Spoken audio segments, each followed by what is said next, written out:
Kahit kailan hindi nyo kayang tapatan o tularan ang nagawa ng legendary trio. Gaano man kagaling ang inyong ipakita, hindi nyo sila kayang tapatan. Ako po ang inyong lingkod, tagapanood TV. Isang masaya at masaganang araw po sa ating lahat. Welcome back po dito sa ating YouTube channel at Facebook page. Panibagong araw, panibagong reaction video po ulit tayo mga tagapanood. At ito po ay galing sa channel ni Showbiz Trend Update. Nasa description po yung link ng kanyang channel, bisitahin po at pakisuportahan na rin. At sa mga hindi pa po nakapag-subscribe dito sa ating channel, lalong-lalo na po sa mga bagong napadaan lang, huwag nyo po sanang kalimutan na mag-subscribe. Hit nyo na rin po notification bell para lagi po kayong updated sa mga bago pang video na ating ilalabas. Share, like, and comment din po kayo mga tagapanood. Atin yung babasahin at pupusuan. So simulan na po natin ang ating reaction video sa araw na ito mga tagapanood. Let's do this! Welcome back sa aking channel, Television and Production Exponents o Tape Inc. naging palaban sa kanilang mga pahayag matapos makuha ng TVJ ang titulong trademark. Panoorin at pakinggan ang buong detalye.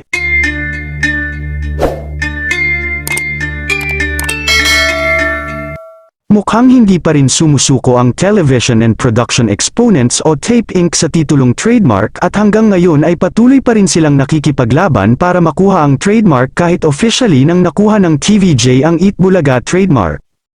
At mas lalong nagiging palaban pa rin sila laban sa TVJ at sa mga netizens na patuloy na tumatawag sa kanila ng fake Bulaga at patuloy na nanlalait sa kanilang bagong title ng kanilang noontime show na Tahanang Pinakamasaya. Ayon pa sa kanila na hindi pa tapos ang laban dahil patuloy nilang ilalaban sa korte ang titulo na nararapat daw na sa kanila, pati ang mga host ng Tahanang Pinakamasaya ay nagiging palaban na rin sa TVJ at tila wala ng respeto sa mga legendary trio at wala daw silang balak tularan ang tatlo, ganun din ang Tape Inc. na wala din silang balak na sundan ang yapak ng TVJ. Sa ngayon ay mukhang wala na talagang balak pang magkaayos ang magkabilang panig dahil sa ngayon ay mas lalo pang lumalalim ang kanilang mga hidwaan. Bagamat patuloy pa rin silang nagpapasaya ng ating mga kababayan at tumutulong, ay hindi na maaalis ang sama ng loob nila sa isa't isa. Hanggang ngayon naman ay maraming nanggagalaiti sa galit at sinisisi pa rin ng mga netizens si Paulo Contis dahil kung hindi daw dahil sa mga pakikisawsaw niya sa away ng Tape at TVJ ay hindi daw ito lalalapan ng ganito at hindi rin daw mababash ng husto ang noontime show ng Tape Inc. na Tahanang Pinakamasaya. Matatandaan kasi ng makailang beses na binabanatan ni Paulo Contis at Isko Moreno ang TVJ tuwing may live episode ang kanilang noontime show, na kung hindi damit ang papunahin, ay edad naman pati ang mga nakaraang issue ay isang beses ay binanggit ni Isko na kinasangkutan ng tatlo noon, tungkol sa babaeng ipinangalan sa soft drinks. Samantala, patuloy naman na naglalaban sa pataasan ng ratings ang Eat Bulaga ng TVJ at It's Showtime samantalang ang Tahanang Pinakamasaya naman ay patuloy na nangungulelat sa ratings. Kayo mga ka-showbiz, anong masasabi nyo sa ating showbiz topic ngayon? Kung may opinion kayo ay magkomento lang kayo sa aking comment section. At syempre kung bago pa lang kayo sa aking channel ay mag-subscribe na kayo para lagi kayong updated sa mga showbiz trends na ina-upload ko. Maraming salamat po. Real talk po yun mga tagapanood, no? Ang sinabi ni Showbiz Trend Update patungkol po dito kay Paulo Contis. Yun po talaga yung napansin ko mga tagapanood. Ito po yung sarili kong opinion mga tagapanood. Di ko po alam kung paano sa iba, kung napansin din po nila. Pero yun po yung napansin ko kay Paulo Contis eh. Simula po nung nawala ang TVJ sa Itbulaga sa GMA7 noon, mga tagapanood. Tapos sila ang pumalit, sila Paulo ang pumalit sa programang Itbulaga na inalisan ng TVJ noon. Talagang simula pa lang nagpatuloy na po yung niya parang paninipsip niya sa mga Halosos brother. Nakikisawsaw po siya sa issue. Na parang pinalalabas po niya. Nakasalanan pa po ng TVJ. Nakasalanan po ng TVJ kung bakit nagkawatak-watak sila na feeling po pinapalabas po ni Paulo Contis na yung TVJ po ang nanggugulo. Di ba? Sa nananahimik na po na programang Itbulaga. Kasi sila na nga po nagpapatuloy mga tagapanood eh. Kung ano-ano po yung binabanat nila sa TVJ. Nakikisawsaw po siya mga tagapanood. Sana payapa na po sana yun mga tagapanood eh. Naglalaban na lang po ang dalawang panig. Sa korte na lang po.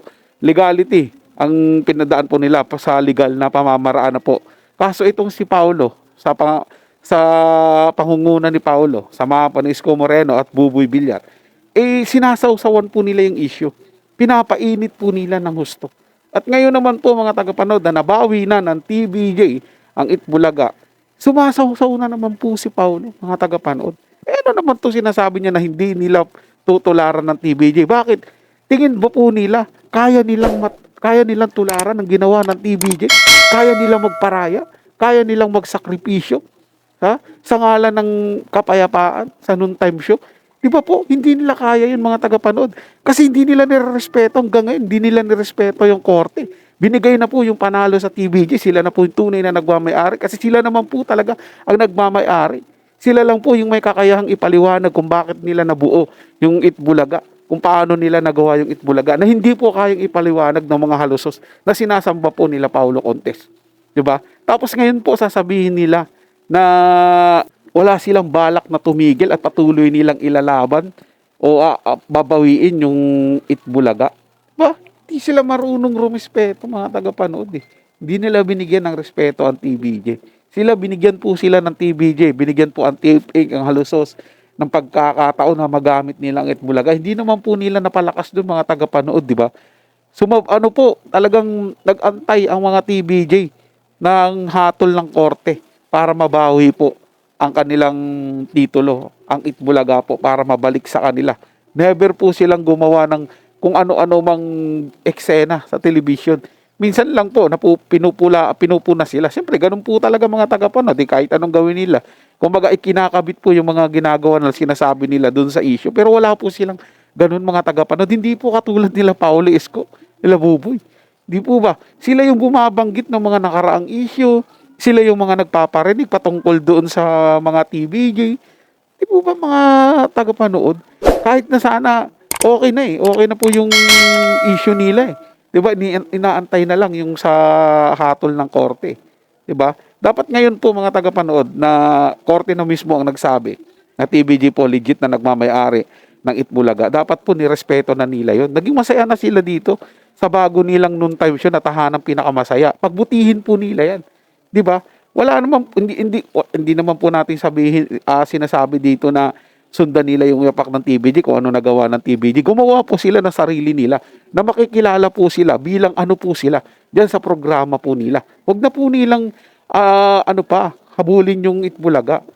Pabayaan na lang po nila sa TVJ yung para everybody's happy na po. 'Di ba? Para ipakita po nila na magaling din sila. Ipakita din po nila na kaya din po nilang patagalin yung noontime show nila na katulad po ng ginawa ng TVJ sa Itbulaga. So yun lang po mga tagapanood, na may nagustuhan nyo po yung paksang ating tinalakay sa araw na to. At kung kayo bago lang po na napadaan dito sa ating channel, huwag nyo po sanang kalimutan na mag-subscribe. Hit nyo na rin po notification bell para lagi po kayong updated sa mga bago pang video nating ilalabas.